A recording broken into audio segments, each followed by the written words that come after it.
Shalom Bapak Ibu Saudara, selamat sore. Gimana kabarnya? Tentu saja kabarnya luar biasa, dahsyat dan selalu mantap ya. Kita beri kemuliaan yang terbaik untuk Tuhan kita yang selalu luar biasa, dahsyat dan mantap. Ya, puji nama Tuhan. Bersyukur sekali ya pada sore hari ini kita bisa berkumpul kembali bersama-sama, kita bisa bersama-sama merenungkan kebenaran firman Tuhan. Dan izinkan saya untuk share screen ya Bapak Ibu sebentar. Oke, apakah sudah terlihat screen-nya di sana? Sudah ya? Baik, iya. Tema kita di bulan ini adalah kekuatan di dalam Kristus ya, kekuatan di dalam Kristus. Jadi pada malam hari ini kita akan pada sore menjelang malam hari ini ya, kita akan belajar Bapak Ibu Saudara tentang bagaimana sih supaya kita bisa tetap kuat di dalam Kristus ya.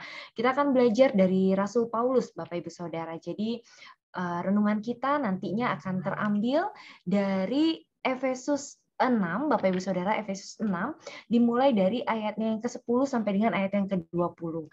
Jadi kalau Bapak Ibu Saudara lihat nanti di rumah, ini saya tuliskan di sini dalam versi yang terjemahan sederhana bahasa Indonesia ya Bapak Ibu. Tapi Bapak Ibu nanti bisa baca di terjemahan bahasa Indonesia yang baru yang seperti yang biasa seringkali kita lihat ya. Nah, surat ini ditulis kalau kita tahu ya latar belakangnya dari Efesus ini ditulis di mana Rasul Paulus itu sedang berada di dalam penjara ya, dalam artian bahwa Rasul Paulus sedang berada dalam kondisi yang sangat tidak mengenakan gitu ya. Jadi kalau kita lihat di Efesus 3 ayat yang pertama dikatakan di sana, itulah sebabnya aku ini Paulus orang yang dipenjarakan karena Kristus Yesus untuk kamu orang-orang yang tidak mengenal Allah gitu. Jadi di situ settingannya adalah bahwa dia lagi di penjara. Nah, kalau kita tahu ya di penjara itu bukanlah tempat yang enak gitu ya, bukanlah tempat yang menyenangkan gitu. Tapi kita lihat di Efesus 6 ayat yang ke-10 dalam terjemahan sederhana bahasa Indonesia di layar Bapak Ibu Saudara bisa melihat ya. Saudara-saudariku, sebagai pesan terakhir, hendaklah kamu semua menjadi kuat katanya gitu ya, karena kamu sudah bersatu dengan Tuhan Yesus dan terus berharap penuh pada kuasa-Nya. Jadi Bapak Ibu Saudara bayangkan ya di dalam situasi di penjara di mana situasinya pasti sangat tidak mengenakan, dia tidak mengeluh atau tidak mengasihani diri sendiri atau dia tidak menuliskan sesuatu yang menyatakan bahwa hidupnya itu adalah korban gitu ya, korban dari perilaku buruk yang dia dapatkan gitu ya akibat dia memberitakan Injil gitu ya. Tapi dia justru memberikan kekuatan Bapak Ibu Saudara kalau kita lihat ya. Di sana dia mengatakan justru dia memberikan kekuatan kepada pembacanya, hendaklah kamu semua menjadi kuat. Wow, ini kalau kita renungkan luar biasa banget ya Bapak Ibu Saudara. Karena katanya kamu sudah bersatu dengan Tuhan Yesus dan terus berharap penuh kepada kuasa-Nya. Nah, di sini kalau kita perhatikan di ayat yang ke-11, sama seperti seorang tentara katanya, memakai perlengkapan perangnya. Kamu pun harus memakai semua perlengkapan perang yang Allah berikan. Dengan begitu, kamu bisa menolak tipuan iblis. Jadi kalau kita tahu, di sana latar belakang ya Bapak Ibu Saudara bahwa Rasul Paulus sedang berada di dalam penjara dan kondisinya bahwa Rasul Paulus menyadari kehidupan orang-orang percaya ini tidak ubahnya seperti seorang tentara katanya, di mana anak-anak Tuhan harus selalu siap dalam kondisi di mana mereka sedang berperang, Bapak Ibu Saudara. Jadi dia mempersiapkan pembacanya untuk terus kuat dan terus menyadari bahwa mereka sebenarnya terus-menerus berada di dalam peperangan, gitu ya. Jadi di dalam 2 Timotius 2 ayat yang ketiga, Rasul Paulus menyebut juga orang Kristen sebagai prajurit gitu ya. Di sana dikatakan ikutlah menderita sebagai seorang prajurit yang baik dari Kristus Yesus. Seorang prajurit yang sedang berjuang, nggak memusingkan dirinya sendiri dengan persoalan-persoalan penghidupannya, supaya dengan demikian ia berkenan kepada komandannya. Bagi Rasul Paulus ya selalu berlangsung peperangan di mana orang-orang Kristen itu terlibat di dalamnya, Bapak Ibu Saudara. Mau kita suka apa kita nggak suka, mau kita nyadar apa kita nggak nyadar, peperangan itu sungguh ada. Dia mengingatkan pembacanya dalam hal ini akan kecerdikan dari musuh-musuh dari orang Kristen. Siapa itu musuhnya? Musuhnya adalah si jahat, Bapak Ibu Saudara. Jadi Rasul Paulus juga mengingatkan kita bahwa kita nggak akan mampu untuk menghadapi si jahat, menghadapi musuh itu tanpa kita memakai senjata atau tanpa kita memakai perlindungan, gitu ya. Jadi katanya, kamu pun harus memakai semua perlengkapan perang yang Allah berikan, katanya gitu. Dengan begitu kamu bisa menolak tipuan dari iblis. Jadi kalau Bapak Ibu Saudara tahu settingannya gitu ya, latar belakangnya, backgroundnya, situasinya nggak enak, tapi bagaimana Rasul Paulus justru memberikan kekuatan, Rasul Paulus justru memberikan ketenangan, dan Rasul Paulus memberikan kisi-kisi, memberikan tips-tips bagaimana supaya orang-orang percaya bisa tetap kuat di sana. Ayat ke-12 dikatakan, karena peperangan kita bukan melawan orang-orang di bumi ini, katanya, melainkan roh-roh jahat dan semua kuasa yang memerintah roh-roh jahat itu. Merekalah yang sekarang menguasai dunia yang gelap ini dari langit di atas, katanya. Ayat 13, itu sebabnya kamu perlu memakai semua alat perang dari Allah supaya ketika musuh datang menyerangmu, kamu bisa melawannya dan tetap bertahan sampai perang berakhir. Jadi katanya kita disuruh memakai semua alat perang yang dari Allah supaya ketika musuh kita datang, kita bisa melawannya dan kita bisa tetap bertahan, gitu ya. Nah, hal pertama yang kita bisa pelajari bersama-sama, Bapak Ibu Saudara, kenapa sih Rasul Paulus bisa tetap kuat di dalam situasi yang sungguh-sungguh nggak enak? Kenapa sih Rasul Paulus bisa tetap kuat meskipun dia di dalam penjara, dia korban dari sesuatu yang sebenarnya bukan dia gitu ya, tetapi dia ingin memberitakan satu nama, yaitu nama Yesus gitu. Dan karena satu nama itu dia akhirnya harus mengalami penderitaan, dia harus mengalami penjara, Bapak Ibu Saudara. Dan justru dia bisa menguatkan gitu, dia bisa memberikan kekuatan, dia bisa memberikan kepada pembacanya gitu ya, untuk pembacanya selalu waspada akan adanya kekuatan dari si jahat ini gitu ya. Dia mengingatkan pembacanya bahwa pembacanya sedang berada di dalam pertempuran hari-hari itu gitu ya. Nah, hal pertama yang kita bisa pelajari dari ayat ini, Bapak Ibu Saudara, bahwa Rasul Paulus bisa kuat karena dia menyadari hidupnya sudah bersatu dengan Tuhan Yesus. Ya, kalau kita lihat, saudara-saudariku, sebagai pesan terakhir, hendaklah kamu semua menjadi kuat. Karena, katanya gitu ya, dia tahu, karena kamu sudah bersatu dengan Tuhan Yesus. Gitu ya. Jadi, karena dia sudah bersatu dengan Tuhan Yesus, karena itulah dia mengingatkan saudara-saudara di Efesus juga untuk menjadi kuat karena kebersatuan dengan Tuhan Yesus itu, gitu ya.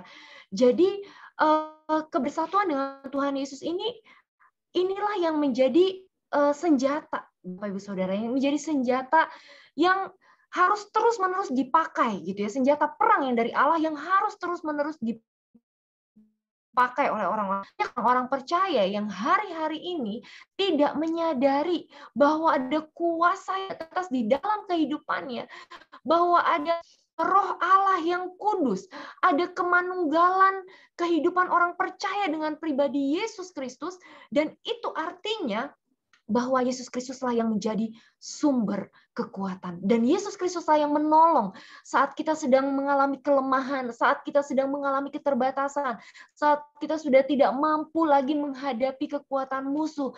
Yesus Kristuslah yang menjadi penolong kita ya. Sehingga ketika musuh menyerangmu, kamu bisa melawannya dan tetap bertahan sampai perang berakhir. Ada seorang misionaris, Bapak Ibu Saudara, yang bernama Elisabeth Elliot ya. Dia berkata bahwa the secret of joy, rahasia dari kebahagiaan, rahasia dari sukacita, is Christ in me, adalah Yesus yang ada di dalam saya. Not me in different circumstances. Bukan saya yang berada di dalam situasi atau keadaan yang berbeda-beda. Jadi yang membuat kita mengalami kebahagiaan penuh bukanlah keadaan kita yang selalu berubah-ubah, yang selalu silih berganti gitu ya, bukanlah terletak pada pasangan kita mungkin, atau bukanlah terletak pada orang-orang yang berada di dekat kita, tetapi kebahagiaan kita terletak pada kehadiran Yesus di dalam kehidupan kita. Sedikit saya cerita tentang Elisabeth Elliot. Dia ini adalah seorang penulis dan pembicara Kristen. Suaminya Jim Elliot terbunuh pada tahun 1956 ketika mencoba melakukan kontak misionaris dengan AUKA di Ekuador ya. Kemudian ini luar biasanya Bapak Ibu Saudara ya. Si Elisabeth ini setelah suaminya dibunuh, dia menghabiskan 2 tahun sebagai misionaris untuk anggota suku jadi suku yang membunuh suaminya, dia spend waktunya 2 tahun untuk melayani mereka. Itu hatinya luar biasa banget ya. Sungguh Bapak Ibu Saudara, kalau bukan karena Yesus yang ada di dalam hidupnya, itu nggak mungkin ada orang yang hatinya wow seperti itu ya. Dia kembali ke Amerika, kemudian setelah bertahun-tahun di Amerika Selatan, kemudian dia dikenal luas sebagai penulis lebih dari 20 buku dan sebagai pembicara. Dia keliling negara-negara dan dia punya banyak sekali pengetahuan dan pengalaman sampai usia 70 tahun. Dia terus dipakai Tuhan untuk menjadi pemberita kabar baik, penulis dan tokoh yang memberikan inspirasi bagi banyak orang. Dan dia berhenti berpidato pada tahun 2004. Waktu kesehatannya mulai memburuk, dia mulai mengalami gangguan demensia. Dan setelah suami pertama meninggal, dia menikah lagi, gitu ya, Lars Gren. Dia mengatakan bahwa dia menangani demensia, jadi dia sakit, tapi dia tidak mengeluh, dia nggak komplain sama Tuhan, dia tidak mempertanyakan Tuhan, kenapa Engkau berikan aku penyakit ini, sementara aku sudah membaktikan seluruh hidupku untuk Engkau. Sama sekali dia tidak komplain kepada Tuhan, sama sekali dia nggak marah sama Tuhan, sama sekali dia nggak melakukan tidak menunjukkan kekecewaan kepada Tuhan. Dia justru berkata, Bapak Ibu Saudara, dia berkata bahwa saya tahu bahwa bahkan penyakit ini pun tidak mengejutkan bagi Tuhan. Bukan sesuatu yang mengejutkan bagi Tuhan, katanya. Tahu hal itu, dia tahu bahwa Tuhan tahu bahwa dia sedang mengalami sakit, dan dia tahu itu adalah sesuatu yang sebenarnya dia nggak mau alami, gitu ya. Tapi dia nggak meratapi nasibnya, dia tidak mengeluh, tapi dia menerimanya. Dia menerima keadaan itu dan dia tetap melayani Tuhan. Itu adalah akibat dari kesatuan dengan pribadi Yesus yang luar biasa yang kita bisa lihat dari pribadi yang begitu inspiratif ya Bapak Ibu Saudara. Persatuan dengan Yesus itu adalah hal yang nyata Bapak Ibu. Jadi bukan sesuatu yang bukan hanya sesuatu yang mungkin slogan atau hanya teori gitu ya. Tetapi sungguh real gitu ya. Persatuan dengan Yesus itu adalah peristiwa yang real di dalam kehidupan kita sebagai orang-orang yang percaya. Yesus itu adalah pribadi yang lebih dekat daripada pakaian yang kita pakai. Dia lebih dekat dari orang yang terdekat sekalipun. Dan itulah kenapa kita butuh Dia. Kita butuh Dia di dalam setiap langkah hidup kita, di dalam setiap hal yang kita lakukan, di setiap ucapan yang kita sampaikan, di dalam setiap helaan nafas kita, di dalam setiap keputusan yang kita ambil, kita butuh Dia, Bapak Ibu Saudara. Dan penting bagi kita untuk kita menyadari bahwa Dia ada di dalam kita. Dialah satu-satunya. Dialah segala-galanya, Bapak Ibu Saudara. Dialah penguasa tunggal di dalam kehidupan kita. Banyak kehidupan anak-anak Tuhan yang kita mengaku sebagai orang Kristen, tetapi kita menjalani segala sesuatunya seorang diri, dan kita menjadi raja atas kehidupan kita. Kita lupa bahwa ada raja di atas segala raja, yang seharusnya menjadi penguasa tunggal di dalam kehidupan kita. Dalam 1 Yohanes 5 ayat ke-20 dikatakan, akan tetapi kita tahu bahwa anak Allah telah datang dan telah mengaruniakan pengertian kepada kita supaya kita mengenal yang benar dan kita ada di dalam yang benar. Katakan sama-sama dengan saya, kita ada di dalam yang benar. Di dalam anaknya Yesus Kristus, yang benar di dalam anaknya Yesus Kristus. Kebenaran Kristus ada di dalam kita, kita ada di dalam Dia, Bapak Ibu Saudara. Dia adalah Allah yang benar dan hidup yang kekal. 1 1 Korintus 6 ayat 17, tetapi siapa yang mengikatkan dirinya pada Tuhan, menjangan dia.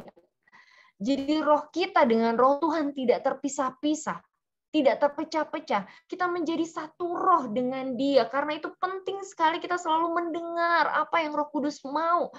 Dalam kehidupan kita, kita tidak berjalan seorang diri, tapi kita belajar untuk menaklukkan pikiran, perasaan, kehendak, kemauan kita pada kehendak Tuhan yang berkuasa, yang menjadi penguasa tunggal atas seluruh kehidupan kita. 1 Yohanes 4 ayat 13 dikatakan, demikian ketahui bahwa kita tetap berat, Bapak Ibu Saudara, kata kuncinya di sini adalah tetap, ya. Tetap berada di dalam Allah, bukan berubah-ubah, ya, bukan hari ini kita ada di dalam Allah, besok ketika kita melakukan dosa kita tidak lagi berada di dalam Allah, enggak. Tapi kita tetap berada di dalam Allah dan Dia di dalam kita. Ia telah mengaruniakan kita mendapat bagian dalam rohnya. Kita tetap manunggal dengan pribadi Tuhan Yesus Kristus.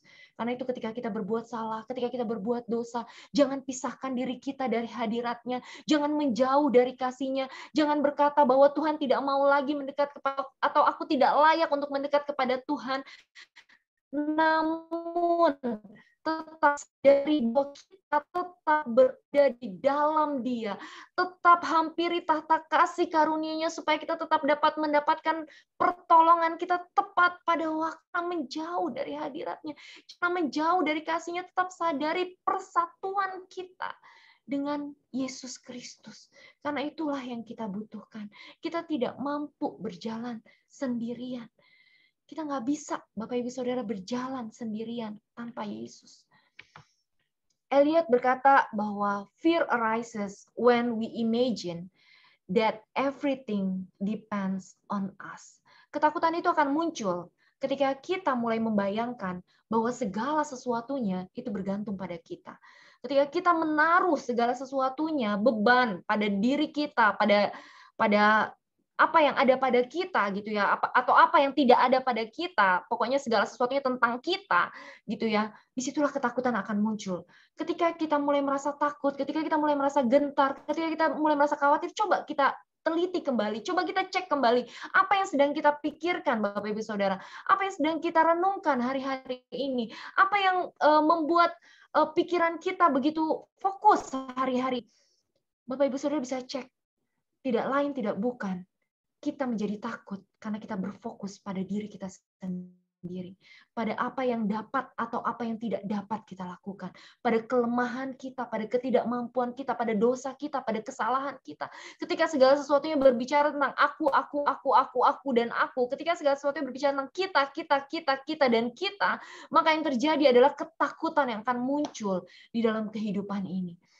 Tapi ketika kita mulai menyadari bahwa ada pikiran Kristus, kita manunggal dengan Kristus, bahkan pikiran Kristus ada di dalam hidup kita. 1 Korintus 2 ayat 1 tahu Tuhan, sehingga ia dapat menasehati dia. Tetapi kami memiliki pikiran Kristus di dalam kehidupan kita. Amin. Ada Kristus di dalam setiap kita, Bapak Ibu Saudara. Setiap kelemahan kita, setiap ketidakmampuan kita, setiap hal-hal yang kita tidak bisa lakukan, setiap kesalahan kita. Ayo mulai fokuskan kembali, mulai sadari kembali identitas kita, bahwa kita bersatu dengan pribadi Kristus, bahwa ada pikiran Kristus di dalam pikiran kita yang lemah ini. Ada di dalam segala ketidakmampuan kita, yang tidak dalam segala kendala yang mungkin kita alami, di dalam segala rintangan yang mungkin kita hadapi, yang membuat kita ingin rasanya undur, ingin rasanya menghentikan langkah. Kita bersatu dengan pribadi Kristus. Bapak Ibu Saudara, kalau ingat ya kisah dari 1 Raja-Raja 10 ayat yang mulai dari ayat yang pertama, Bapak Ibu Saudara, nanti Bapak Ibu Saudara bisa baca di rumah bagaimana ratu dari negeri Sheba datang untuk mencari Salomo karena dia mendengar hikmat dari Salomo yang begitu luar biasa. Dia ingin sekali bertemu dengan Salomo, dia ingin melihat bagaimana Salomo mengatur kerajaannya gitu ya. Dia bahkan datang dari negeri jauh dan bahkan dikatakan untuk menempuh perjalanan pulang pergi dari tempat ratu dari negeri Sheba ini bertemu dengan Salomo dibutuhkan waktu sekitar hampir setengah tahun Bapak Ibu Saudara untuk PP gitu ya. Itu kalau bukan dia pengen lihat sesuatu yang begitu penting, nggak mungkin gitu ya dia bela-belain datang sejauh itu. Kenapa? Dia ingin melihat hikmatnya Salomo. Bapak Ibu Saudara tahukah siapa yang ada di dalam kita hari ini? Yang ada di dalam kita hari ini hikmatnya lebih besar daripada hikmat Salomo. Ada hikmat Allah. Ada Yesus Kristus yang adalah hikmat Allah yang ada di dalam diri setiap kita. 1 Korintus 1 ayat 30 saya bacakan Bapak Saudara di dalam terjemahan bahasa Indonesia sederhana Bapak Ibu Saudara. Dikatakan di sana Allah sendirilah yang membuat sehingga saudara bersatu dengan Kristus Yesus. Ya, jadi Allah sendiri yang membuat sehingga kita bersatu dengan Kristus Yesus. Melalui Kristus kita dijadikan bijaksana Bapak Ibu Saudara. Jadi ada hikmat Allah di dalamnya. Dan melalui Dia juga Allah membuat kita berbaik kembali dengan dirinya, menjadikan kita umatnya yang khusus, dan membebaskan kita. Ada hikmat Allah, ada kasih yang begitu luar biasa, yang sudah menjadikan kita umatnya yang spesial, Bapak Ibu Saudara, yang dibedakan dari dunia ini, dikhususkan dari dunia ini, dikuduskan, ya dipisahkan, dikuduskan, kados, kata kados itu berarti dipisahkan, dikhususkan dari dunia ini, Bapak Ibu Saudara. Kita dipisahkan dari dunia ini dan kita dibebaskan dari dosa. Dan ini bisa terjadi karena kemanunggalan kita dengan pribadi Yesus. Karena kita bersatu dengan pribadi Yesus. Dan alasan inilah yang membuat Rasul Paulus begitu kuat dalam menghadapi segala sesuatunya. Perubahan terjadi di dalam Dia, Bapak Ibu Saudara. Di dalam Yesus terjadi perubahan dari kehidupan kita. Kita lihat di Efesus 1 ayat yang ketiga, di sana dikatakan terpujilah Allah Bapa Tuhan kita Yesus Kristus yang dalam Kristus telah mengaruniakan kepada kita segala berkat rohani di dalam surga. Bapak Ibu Saudara, kita dikaruniakan segala berkat rohani di dalam surga bukan karena kuat dan gagah kita, bukan karena hebat kita, bukan karena kita taat atau tidak taat, tetapi di dalam Kristus. Karena kebersatuan kita dengan Kristus, di sanalah kita mendapatkan karunia segala berkat-berkat rohani di dalam surga. Wow, luar biasa ya Bapak Ibu. Ayat keempat dikatakan, sebab di dalam Dia Allah telah memilih kita. Di dalam Yesus kita dipilih, Bapak Ibu Saudara. Karena Allah memilih Yesus, Allah tahu bahwa kita akan jatuh ke dalam dosa. Dan karena kita jatuh ke dalam dosa, Allah menyediakan jalan keluar dari dosa, yaitu pribadi Yesus untuk menebus, menguduskan, dan membebaskan kita dari dosa. Di dalam Dia, Allah telah memilih kita sebelum dunia dijadikan. Allah tahu di dalam kekekalannya bahwa kita akan memilih Dia, Bapak Ibu Saudara. Kita terima kasih-Nya supaya kita kudus dan tidak bercacat di hadapan-Nya. Di dalam Yesus, Bapak Ibu Saudara, kita jadi tidak bercacat, kita dikuduskan di hadapan Dia. Di dalam kasih, Ia telah menentukan kita dari semula oleh Yesus Kristus untuk menjadi anak-anak-Nya. Sekali lagi ya, di dalam kasih, Dia menentukan kita dari semula oleh Yesus. Bukan karena kehebatan kita, tapi oleh Yesus. Sehingga kita bisa menjadi anak-anak-Nya sesuai dengan kerelaan kehendak-Nya. Wow, luar biasa ya.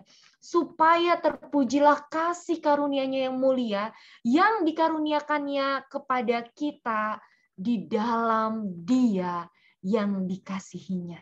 Di dalam Dia supaya terpuji, Bapak Ibu Saudara, kasih karunia-Nya sungguh mulia.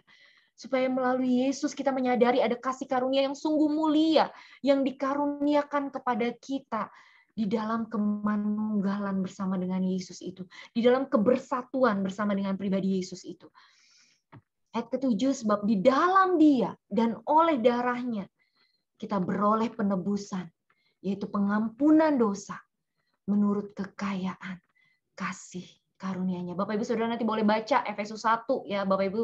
Itu sangat bagus sekali bagaimana Bapak Ibu Saudara bisa melihat kemanunggalan atau kebersatuan Bapak Ibu Saudara dengan pribadi Yesus mengakibatkan perubahan yang luar biasa di dalam kehidupan setiap kita anak-anak Tuhan. Siapa kita Bapak Ibu Saudara? Kita adalah orang-orang yang sebenarnya layak untuk terima murka Allah. Kita adalah orang-orang yang seharusnya layak untuk menerima penghukuman dari Allah. Sebab kita adalah orang-orang yang berontak, orang-orang yang nggak bisa diatur, orang-orang yang keras kepala, orang-orang yang berkepala batu, orang-orang yang tegar tengkuk, orang-orang yang susah sekali untuk diarahkan. Tapi karena Dia, karena kasih yang begitu besar, karena kasih Kristus, dan oleh darahnya kita boleh ditebus, Bapak Ibu Saudara. Kita boleh memperoleh pengampunan dosa menurut kekayaan kasih karunia-Nya. Karena itu penting bagi setiap kita untuk menyadari, untuk kita bisa kuat di dalam kehidupan ini. Langit tidak selalu biru, jalan tidak selalu rata. Hidup kita tidak selalu penuh dengan bunga-bunga. Hidup kita tidak selalu indah, Bapak Ibu Saudara. Akan ada masalah, ya.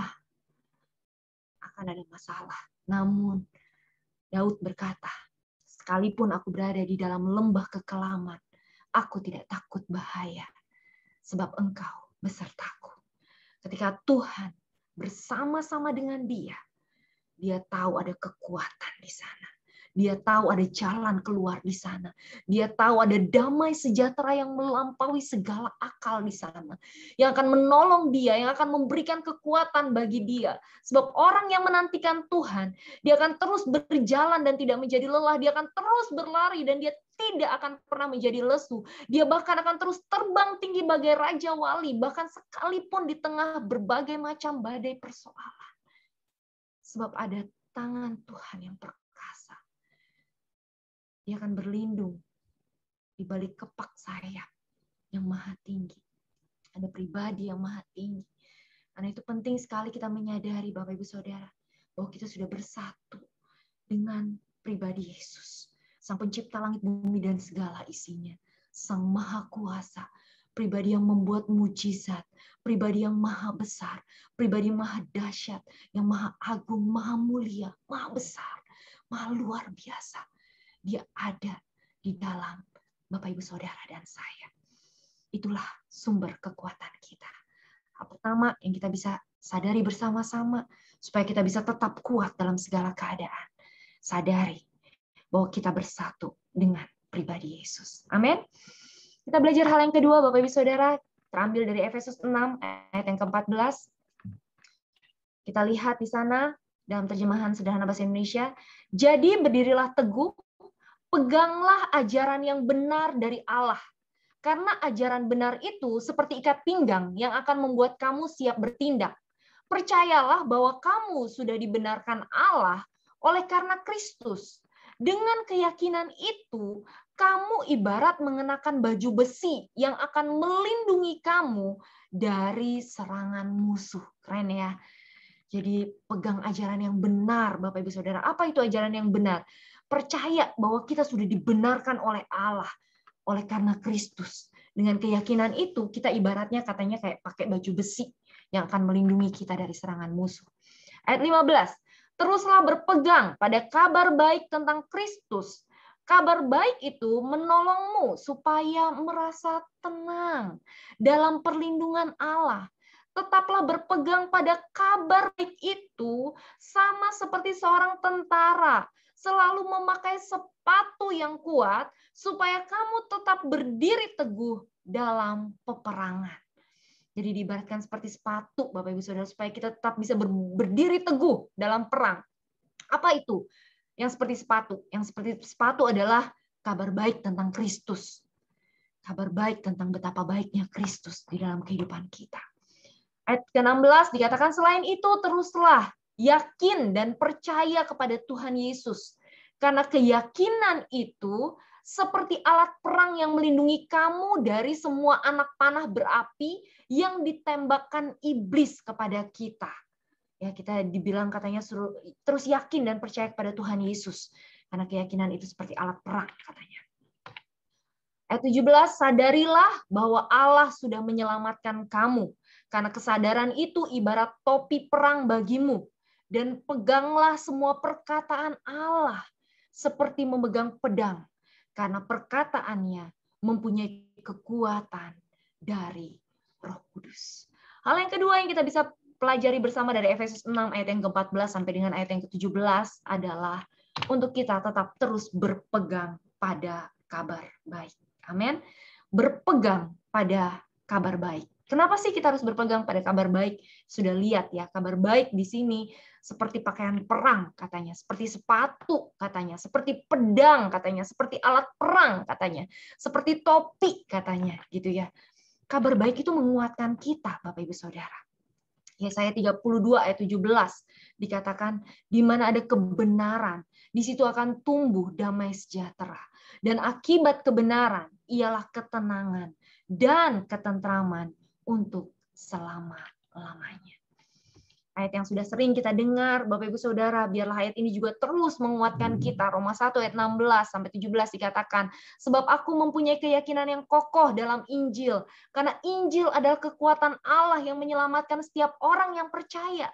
Pertama-tama orang Yahudi, tetapi juga orang Yunani, sebab di dalamnya nyata kebenaran Allah yang bertolak dari iman dan memimpin kepada iman, seperti ada tertulis, orang benar akan hidup oleh iman. Bapak Ibu Saudara, kita mungkin nggak bisa atau susah untuk menyadari kebersatuan kita dengan Kristus, bahwa kita sudah manunggal dengan Tuhan Yesus, kalau tidak ada kabar baik yang kita dengar hari-hari ini. Bapak Ibu Saudara, penting sekali waktu-waktu kita yang begitu singkat, ya Bapak Ibu Saudara, waktu begitu cepat berlalu, waktu begitu singkatnya ya, kita nggak sadar ternyata corona sekarang sudah 2 tahun Bapak Ibu ya.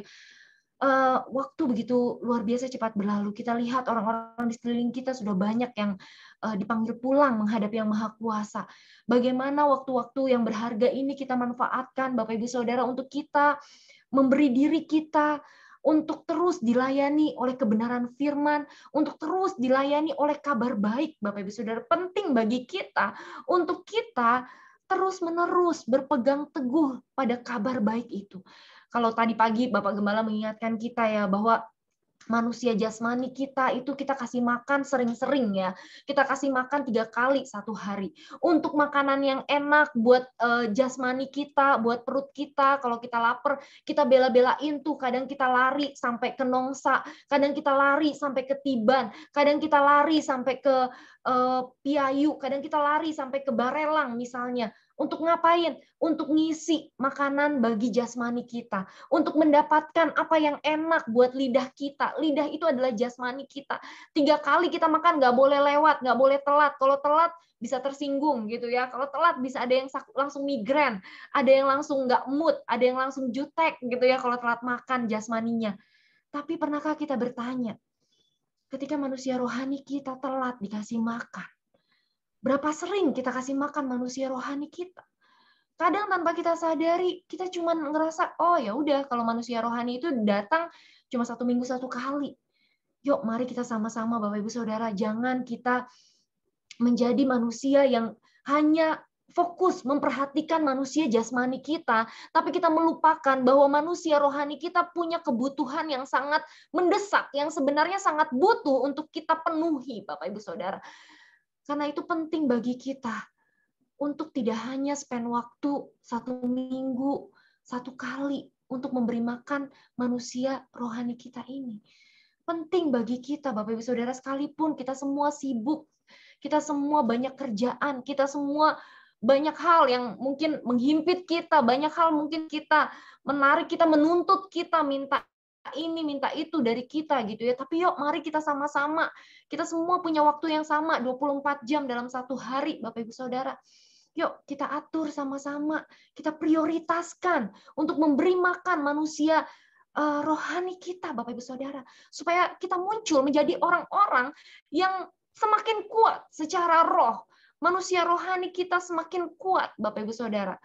Beri diri kita untuk terus belajar, untuk terus diajar, miliki hati yang rendah hati, hati yang mau diajar, hati yang mau dipimpin, Yuk di New Life ada kelas pemuritan, yuk kita datang. Walaupun kita nggak ngerti, walaupun kepala kadang berasap-asap, walaupun kadang sejuta tanya gitu ya, masih nggak puas atau masih belum ngerti gitu. Tapi at least belajar telan saja dulu, belajar telan dulu, belajar terima. Di New Life kita puji Tuhan, Bapak Ibu Saudara, ada doa pagi, terus kita diperbaharui dengan kebenaran firman, terus Bapak Gembala kita memperhatikan bagaimana supaya manusia rohani kita bisa semakin kuat. Dan kita terus diingatkan untuk family church, Bapak Ibu Saudara. Yuk, jangan pernah lewatkan kesempatan yang indah ini yang Tuhan berikan kepada kita untuk kita terus memperbaharui hidup kita, memperbaharui diri kita dengan kabar baik yang menguatkan kita, Bapak Ibu Saudara ya. Jangan puas hanya dengan menjadi jemaat biasa, karena pada akhirnya ketika kita berpegang teguh pada kabar baik, ketika kita berpegang teguh pada Injil, sukacita kerajaan Allah ini, Bapak Ibu Saudara, yang diuntungkan itu bukan Bapak Gembala kok. Yang diuntungkan sebenarnya kita, Bapak Ibu Saudara dan saya. Setiap kita akan terus menjadi pribadi yang semakin hari semakin kuat, semakin hari semakin kokoh, semakin hari semakin bertumbuh di dalam pengenalan yang benar akan Tuhan. Dan ketika persoalan datang, ketika masalah datang, ketika persoalan banyak menghantam kita atau menghajar kita, ketika ada orang-orang yang mungkin begitu menyakitkan hati kita, kita tetap bisa bereaksi dengan benar, kita tetap bisa berdiri kuat. Bapak Ibu Saudara, kita tetap bisa berdiri kuat dalam menghadapi apapun. Ada satu ayat ya yang baru belakangan ini saya renungkan, Bapak Ibu Saudara, di 2 Petrus 1 ayat 3 sampai nanti ayat yang ke-9 kita bisa baca sama-sama. Saya bagikan kepada Bapak Ibu Saudara dalam terjemahan sederhana bahasa Indonesia. Dikatakan di sana, dengan kuasanya sendiri Allah sudah memberikan segala sesuatu yang kita perlukan untuk menjalani hidup yang sesuai dengan kehendaknya. Jadi Bapak Ibu Saudara, sebenarnya Allah dengan kuasanya sudah memberikan semua yang kita perlukan untuk menjalani hidup yang sesuai dengan kehendak Tuhan. Semua berkat rohani itu diberikan kepada kita karena kita benar-benar mengenal Allah. Nah, kita perlu nih Bapak Ibu Saudara benar-benar mengenal Allah gitu ya. Diberikan kepada kita karena kita benar-benar mengenal Allah yang sudah memanggil kita oleh karena kemuliaan dan kebaikannya.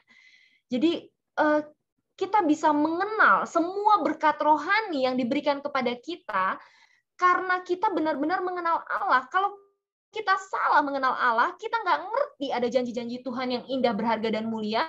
Kalau kita salah mengenal Allah, kita nggak ngerti bahwa Allah sudah memberikan segala sesuatu yang kita perlukan supaya kita bisa menjalani kehidupan ini sesuai dengan kehendaknya. Kita akan disibukkan dengan melakukan segala sesuatu sesuai dengan maunya kita, sesuai dengan kehendak kita, sesuai dengan apa kata saya gitu ya. Tapi ketika kita benar-benar mengenal Allah, maka di sana kita bisa menyadari semua berkat rohani itu, Bapak Ibu Saudara. Karena itu penting sekali kita belajar kebenaran firman supaya kita bisa benar-benar mengenal Allah. Ayat yang keempat, melalui kemuliaan dan kebaikannya itu, Allah juga sudah menjanjikan banyak hal yang berharga dan yang sangat besar kepada kita. Oleh janji-janjinya itu, kita menerima roh Allah sendiri dan dipersatukan dengan Dia. Sehingga kita tidak lagi terikat pada segala macam dosa yang disebabkan oleh keinginan-keinginan badani yang jahat. Yang seringkali menjauhkan kita melakukan kehendak Tuhan adalah keinginan-keinginan badani yang jahat ini, Bapak Ibu Saudara. Males mau belajar firman, males untuk memberi diri, untuk mendengar, males untuk ditegur, ya tersinggung, sakit hati. Itu apa? Itu nggak lain, nggak bukan, adalah keinginan-keinginan badani yang jahat, Bapak Ibu Saudara. Dosa itu sedang menguasai dunia ini, seperti penyakit menular yang mematikan. Jadi eksis ya, dosa itu ada di dunia ini dan itu sedang menular hari-hari ini. Ayat yang kelima sampai dengan ayat yang ketujuh dikatakan, oleh karena segala pemberian dan janji Allah itu, dikatakan demikian Bapak Ibu Saudara, janganlah kalian sekedar percaya. Jadi jangan cukup sekedar percaya aja, jangan cuma percaya saja. Tapi berusahalah katanya dengan sungguh-sungguh untuk menjalankan keyakinan yang kalian percayai. Bapak Ibu Saudara, kita perlu ya berusaha dengan sungguh-sungguh untuk melawan daging ini loh Bapak Ibu. Daging ini kan pengennya yang enak-enak, daging ini kan maunya yang nyaman-nyaman, maunya yang apa ya? Ya pokoknya semua yang enak bagi daging gitu ya. Tapi kita di sini diingatkan oleh kebenaran firman untuk berusaha dengan sungguh-sungguh. Jadi nggak cukup itu cuma percayalah Tuhan memberikan janji-janji yang indah, berharga, dan mulia. Percayalah, terus kita duduk diam, nggak melakukan apa-apa. Kita cuma berharap tiba-tiba seperti durian jatuh dari langit gitu ya, langsung ketepok gitu. Atau ada sesuatu yang berharga kita berharap jatuh ke depan mata kita dan wah janji Tuhan, terima kasih Tuhan. Nggak begitu cara kerjanya gitu ya. Kalau kata anak saya, kalau kata Stasia, nggak gitu konsepnya Bun, katanya. Bukan begitu konsepnya gitu ya. Jadi katanya janganlah cuma sekedar percaya, tapi berusahalah dengan sungguh-sungguh untuk menjalankan keyakinan yang kalian percayai. Ya jalankan itu gitu ya. Paksa diri, kadang nggak enak, kadang nggak mau. Doa pagi, mau bangun pagi, kadang nggak mau, kadang males, kadang badan nggak enak. Ayo paksa, belajar sama-sama, berusaha dengan sungguh-sungguh untuk menjalankan keyakinan yang dipercayai. Caranya, katanya. Pertama, hiduplah dengan melakukan perbuatan yang baik. Ini harus berusaha, Bapak Ibu Saudara ya. Perbuatan baik itu nggak auto. Begitu terima Yesus langsung auto, kita langsung jadi malaikat, langsung pengennya berbuat baik. Ada kerinduan dalam hati, tapi kadang daging ini lemah, Bapak Ibu Saudara. Karena itu kita harus terus berusaha dengan sungguh-sungguh. Kedua, milikilah pengetahuan tentang cara hidup yang bijaksana. Supaya kita bisa memiliki pengetahuan tentang cara hidup yang bijaksana, beri diri, belajar kebenaran firman. Ketiga, belajarlah menguasai diri. Kalau lagi malas, ya berusaha dengan sungguh-sungguh kuasain diri kita.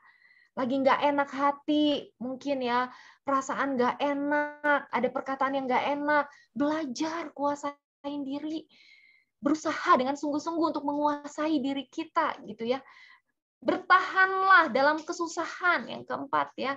Bertahan dalam kesusahan, dalam keadaan yang susah.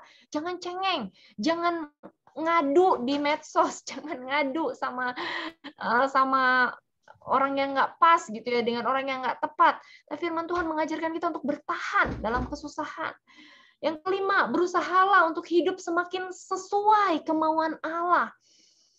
Berusaha dengan sungguh-sungguh untuk hidup semakin sesuai kemauan Allah.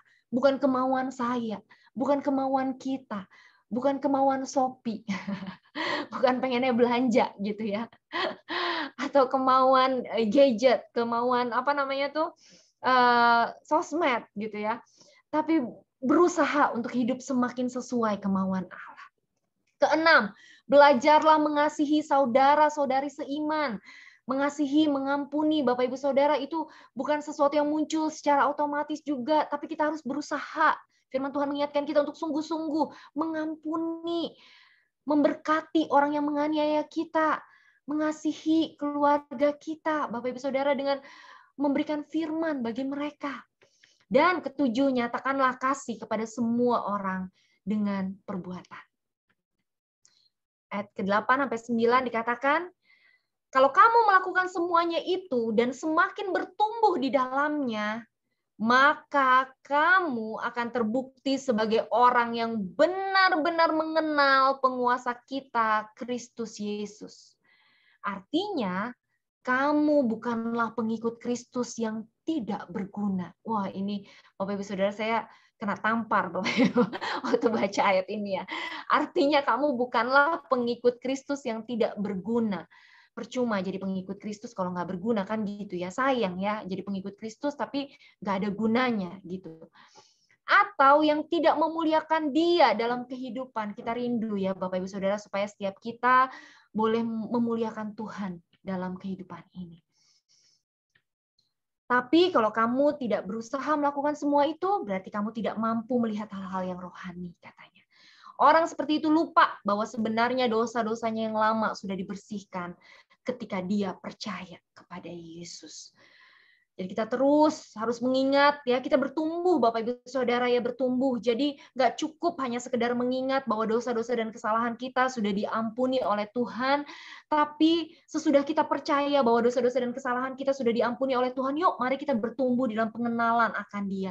Kita berusaha dengan sungguh-sungguh Bapak Ibu Saudara untuk mengikuti cara-cara hidup yang berkenan kepada Tuhan gitu ya, sehingga kita tidak menjadi pengikut Kristus yang tidak berguna atau tidak memuliakan Tuhan dalam kehidupan kita. Ada dua hal yang kita sudah pelajari bersama-sama melalui kebenaran firman ini dari Efesus 6 mulai dari ayat yang ke-10 sampai dengan ayat yang ke-17 tadi. Ada dua hal Bapak Ibu Saudara. Hal yang pertama, supaya kita tetap kuat dalam segala keadaan, hal yang pertama adalah dengan menyadari bahwa kita bersatu dengan Tuhan Yesus. Dan hal yang kedua, kita tetap terus berpegang teguh pada kabar baik. Dan hal yang ketiga, yang kita bisa pelajari bersama-sama adalah berdoa, Bapak Ibu Saudara. Kita lihat ayatnya di Efesus 6 ayat 18 sampai dengan ayat yang ke-20. Di sana dikatakan dalam terjemahan sederhana bahasa Indonesia, dalam segala keadaan berdoalah selalu. Dan untuk semua hal yang kamu perlukan, berharaplah sepenuhnya kepada Roh Kudus. Hendaklah kamu terus waspada terhadap ancaman musuh dan berdoa setiap waktu. Katakan bersama dengan saya, berdoa setiap waktu. Amin. Berdoa setiap waktu. Jangan menyerah. Berdoalah terus-menerus untuk semua umat Allah. Ayat 19, saya berharap kalian juga mendoakan saya. Mintalah Tuhan memberikan hikmat kepada saya sehingga saya berbicara dengan berani waktu menyampaikan kabar baik yang dulu dirahasiakan itu. Ayat 20, ayat terakhir, karena saya adalah utusan Allah untuk memberitakan tentang kerajaannya. Walaupun saat ini saya dipenjarakan dan diikat dengan rantai besi. Jadi berdoalah supaya saya menyampaikan kabar baik dari Allah dengan berani. Sebab memang itulah tugas saya. Hal yang ketiga, Bapak Ibu Saudara, supaya kita tetap terus dapat kuat dalam segala keadaan. Supaya kita tidak menyerah, ya, berdoa terus-menerus. Amin. Berdoa terus-menerus. Berdoa itu pusatnya bukan kemauan kita, bukan kedagingan kita, bukan minta hal-hal yang bersifat jasmani, Bapak Ibu Saudara. Hal-hal yang bersifat jasmani itu sebenarnya adalah bonus ya. Saya belajar belum lama ini tentang kitab Wahyu ya Bapak Ibu. Ternyata di sana kalau Bapak Ibu tahu emas yang kita bangga-banggakan, yang kita lihat orang pakai emas itu keren gitu ya. Ternyata di sana cuma jadi jalanan. Berlian yang kita lihat, oh kalau orang pakai berlian itu berarti keren, itu berarti kaya, kadang-kadang sampai gemeteran gitu ya mau ketemu sama orang yang pakai berlian kalau berliannya gede gitu, pengen gitu ya. Ternyata berlian di sana Bapak Ibu Saudara, permata yaspis itu di sana cuma jadi tembok, cuma jadi batu bata mungkin ya samanya kalau di sini gitu ya. Segala sesuatu yang kita anggap begitu penting di dunia ini ternyata itu nggak ada artinya di surga nanti. Itu bukan apa-apa Bapak Ibu Saudara. Karena itu baiklah kita berdoa bukan meminta hal-hal yang bersifat jasmani. Tapi baiklah kita berdoa untuk hal-hal yang bersifat kekal. Hal-hal yang bersifat rohani Bapak Ibu Saudara. Tentang kehidupan kekal ya. Berdoa itu bukan meminta Tuhan untuk ngikutin maunya kita. Berdoa itu bukan upaya untuk mengendalikan Tuhan. Berdoa itu adalah berkomunikasi dengan Tuhan. Berdoa itu adalah cara untuk kita mendengar apa maunya Tuhan. Komunikasi dua arah Bapak Ibu Saudara. Supaya kita semakin align, semakin sejajar dengan apa maunya Tuhan. Bukan Tuhan yang diseret untuk ngikutin maunya kita. Tapi kita yang belajar menyeret diri kita untuk semakin hari semakin align dengan maunya Tuhan. Untuk mengikuti maunya Tuhan. Dan berdoa bukan untuk diri sendiri saja Bapak Ibu Saudara ya. Dari ayat ini kita belajar berdoa jugalah untuk orang-orang kudus. Untuk pelayan-pelayan dan hamba-hamba Tuhan, Bapak Ibu Saudara. Untuk pemberita-pemberita Injil kabar baik ya. Jadi kita berdoa bukan untuk diri kita sendiri. Kita berdoa bukan untuk memuaskan kedagingan kita. Kita berdoa bukan untuk mengendalikan Tuhan. Tapi kita berdoa supaya kita semakin align dengan kehendak Tuhan. Kita berdoa supaya kita semakin memuliakan Tuhan di dalam kehidupan kita. Dan kita berdoa untuk orang-orang kudus yang melayani Tuhan. Ada 3 hal yang kita sudah pelajari bersama-sama dari Efesus 6 ayat 10 sampai dengan ayat yang ke-20, Bapak Ibu Saudara, supaya kita bisa tetap kuat di dalam Kristus. Hal yang pertama, menyadari bahwa kita sudah bersatu dengan Tuhan Yesus. Hal yang kedua, kita berpegang teguh pada kabar baik. Dan hal yang ketiga, kita terus berdoa. Terima kasih, Tuhan Yesus memberkati kita semua. Mari kita berikan kemuliaan bagi nama Tuhan. Luar biasa, saudara yang dikasihi oleh Tuhan. Mari kita menyadari bahwa kita sudah bersatu. Kristus ada dalam kita dan kita ada dalam Kristus. Kemudian kita juga berpegang teguh pada berita Injil, itu dari firman. Dan yang ketiga, kita boleh berdoa bersama-sama, mengkhususkan waktu untuk mendengarkan suara Tuhan. Nah, saudara, salah satu kerinduan yang ada dalam hati saya, pergumulan yang ada dalam hati saya akhir-akhir ini adalah supaya keluarga New Life itu benar-benar mengenal dan mengalami Kristus. Bukan hanya sekedar tahu, saudara orang Kristen, bukan karena saudara sekedar kewajiban, saudara datang ke gereja, beribadah, dan sebagainya. Namun salah satu pergumulan, doa saya, kerinduan yang ada dalam hati saya adalah supaya setiap keluarga New Life itu mengalami dan mengenal Kristus secara pribadi. Tetap kuat di dalam Kristus dalam segala keadaan. Nah, saudara yang dikasihi oleh Tuhan, kita perlu menyadari kita ini adalah manusia roh. Yang harus lebih kita perhatikan adalah manusia roh. Makanya tadi Bu Dita katakan, kalau sehari kita makan 3 kali, seharusnya manusia roh ini makannya juga sehari 3 kali lah minimal gitu kan ya.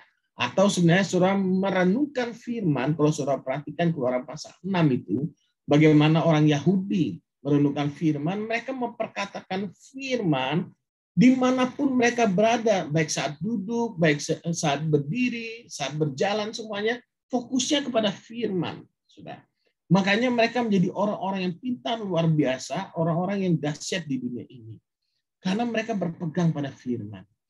Nah, saya rindu, saudara, untuk setiap kita, untuk kita memahami kebenaran ini. Saudara jangan terjebak dalam kasih karunia yang asal-asalan. Mati, oh semua karena kasih karunia, nggak baca firman, nggak doa, nggak ngapakan, ada kasih karunia Tuhan. Itu salah paham tentang kasih karunia, saudara. Kalau saudara pelajari firman, Tuhan mengajarkan kita bagaimana proses kita bertumbuh semuanya dan sebagainya.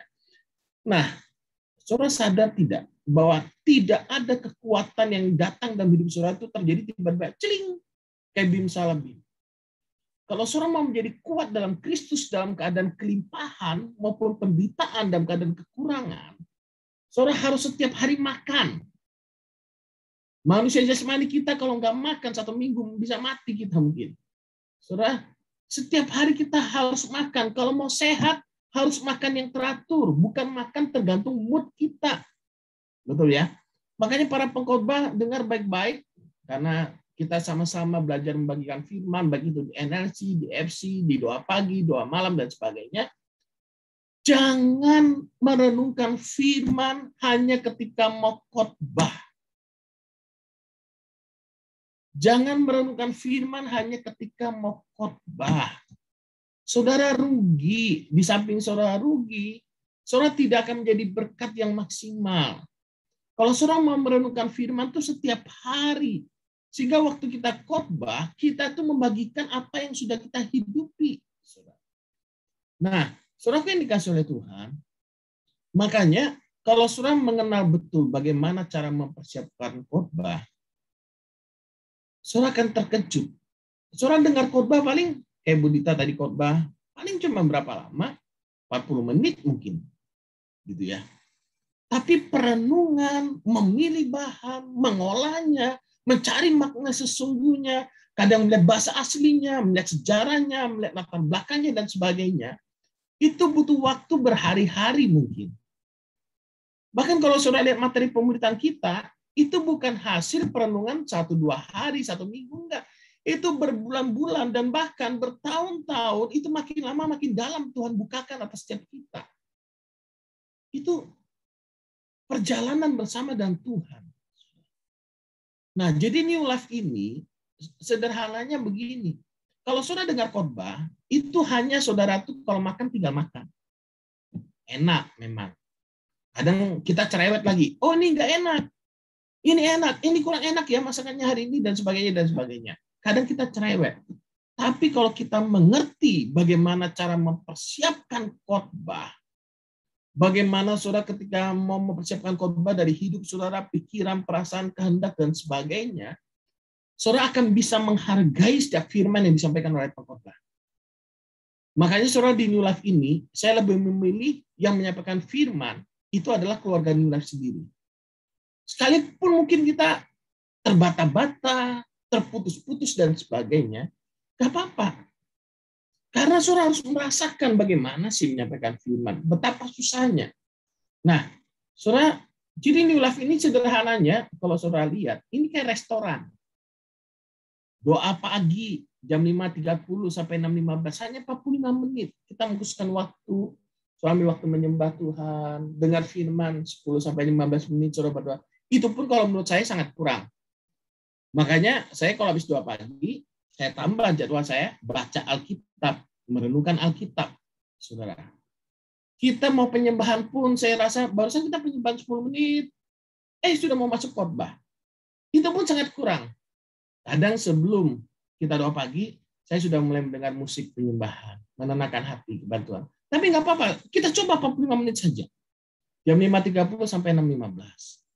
Kita ada doa malam. Saudara punya pergumulan, yuk belajar ambil bagian berdoa buat orang lain.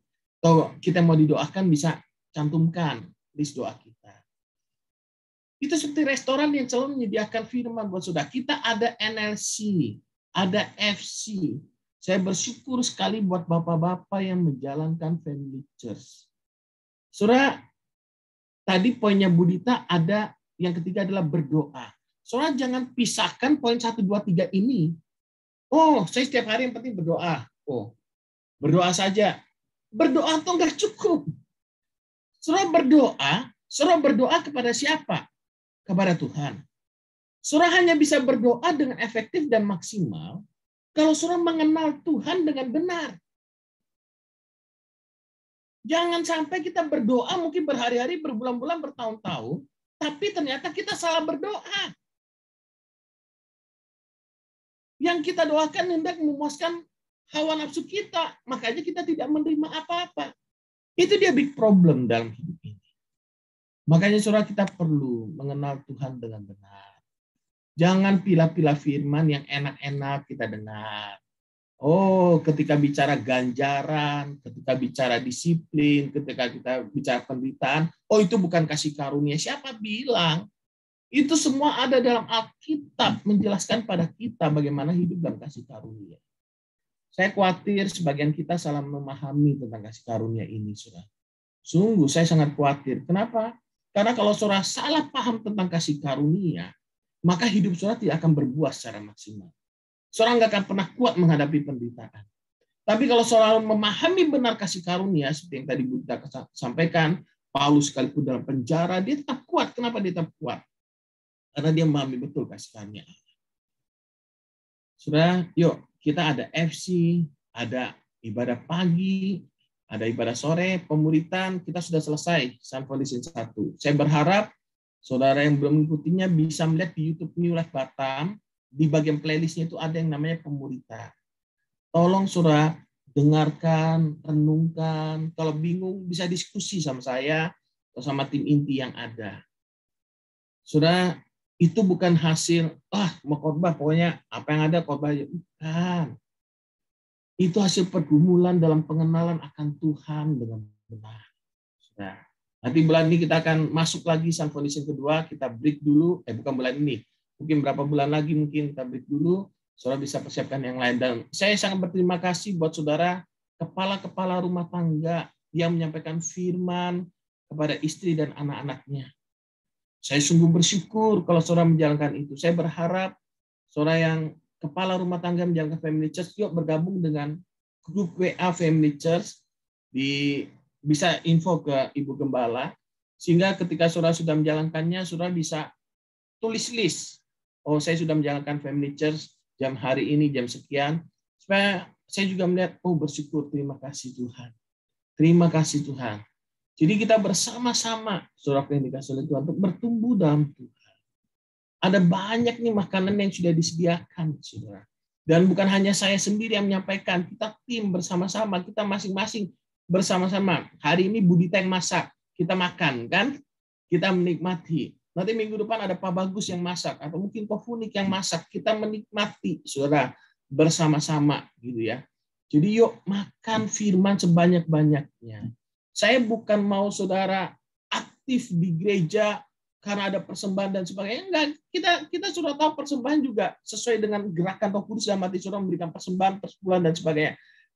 Tapi yang saya rindukan adalah saudara benar-benar mengenal Tuhan. Bertumbuh dalam Tuhan. Itu sudah lebih dari cukup. Lebih dari cukup. Apapun yang kita lakukan melayani itu, sudah saya akan all out untuk menyediakan masakan-masakan yang sesuai dan kebenaran.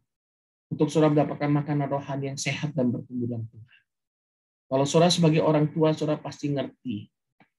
Kalau saudara sudah masak, anak gak mau makan, gimana rasanya? Sedih kan? Kadang, makanya saya hanya bisa berdoa, Tuhan, berikan rasa lapar dan haus pada keluarga New Life untuk mau makan saja. Saudara, oke lah, saya nggak bisa masak, oke. Nanti saudara diajarin masak, oke. Tapi paling nggak saudara punya kerinduan mau makan aja. Nanti kalau saudara mau makan, saudara akan muncul gimana ya cara masaknya. Nah, baru saudara nanti bisa makan sendiri. Menggali sendiri, memasak sendiri, lalu beri makan anak saudara. Tapi kalau saudara nggak mau makan, gimana kita mau bertumbuh? Itu bahasanya, saudara. Jadi mari kita bersama-sama bertumbuh dalam Tuhan. Kalau saudara tanya, Pak, Bapak Gembala ada pergumulan? Ada. Pergumulannya berat? Menurut saya sangat berat, saudara. Karena yang saya rindukan adalah untuk saudara bertumbuh dalam Tuhan karena kesempurnaan Kristus.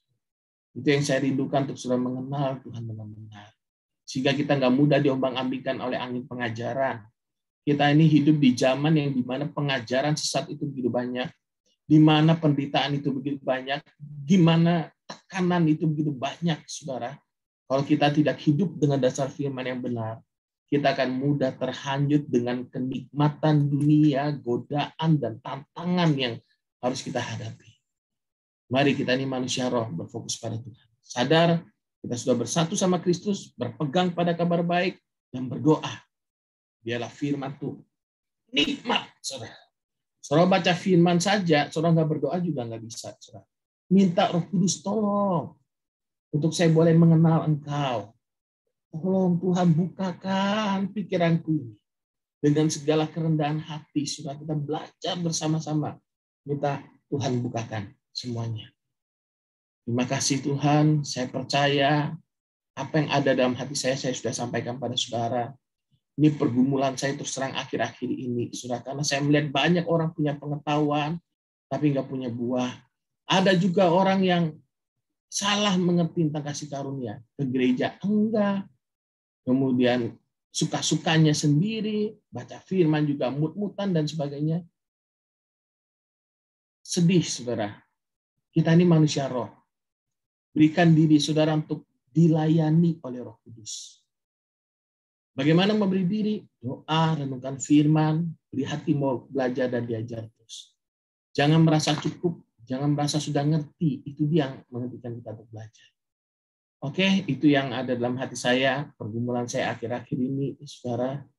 Saya rindu saudara mau makan semua yang sudah disediakan oleh New Life, sehingga saudara merasakan kebenaran yang luar biasa. Dan mari kita akan berdoa bersama, saudara, buat kebenaran firman. Kita akan berdoa. Bapak, terima kasih buat hari ini, buat kebenaran firman. Firman-Mu mengingatkan kami bahwa kami sudah bersatu dalam Kristus. Pikiran, perasaan, dan kehendak kami mau selaraskan dengan kehendak, pikiran, perasaan, dan kehendak-Mu. Roh Kudus, tolong kami bukakan kebenaran ini atas setiap kami. Kami juga menyadari bahwa kami mau berpegang pada kabar baik. Berikan kami hati yang selalu rindu untuk mengenal Engkau, mengalami Engkau lewat merenungkan firman dan berdoa, Tuhan.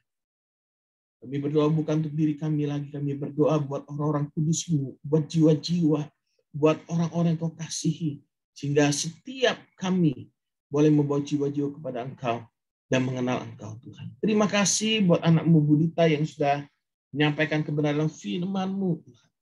Bahkan di hari pernikahannya yang ke-18 tahun, ia terus melayani Tuhan. Kami percaya Engkau memberkati kehidupannya, Tuhan. Keluarganya Kau berkati dengan kasih-Mu yang luar biasa, Tuhan. Hikmat pengurapan selalu menyertai setiap langkahnya. Berkat-berkat rohani, berkat-berkat jasmani berlimpah-limpah dalam hidupnya. Setiap orang yang melihat kehidupan Budita, melihat Kristus dalamnya. Engkau berkati Pak Bagus sebagai kepala rumah tangga, bahwa Pak Bagus juga mengalami Engkau, mengalami hal yang sama, bahkan lebih lagi, Tuhan.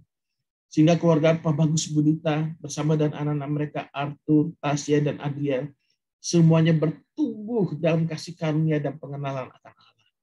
Terima kasih Tuhan, terima kasih. Kami bersyukur atas semuanya Tuhan. Terima kasih, kami percaya semua yang terbaik Budita terima dalam kehidupannya. Terima kasih Tuhan Yesus, terpujilah nama-Mu. Dalam nama Yesus kami berdoa dan bersyukur. Haleluya. Amin. Amin. Mari kita hidupkan video kita bersama.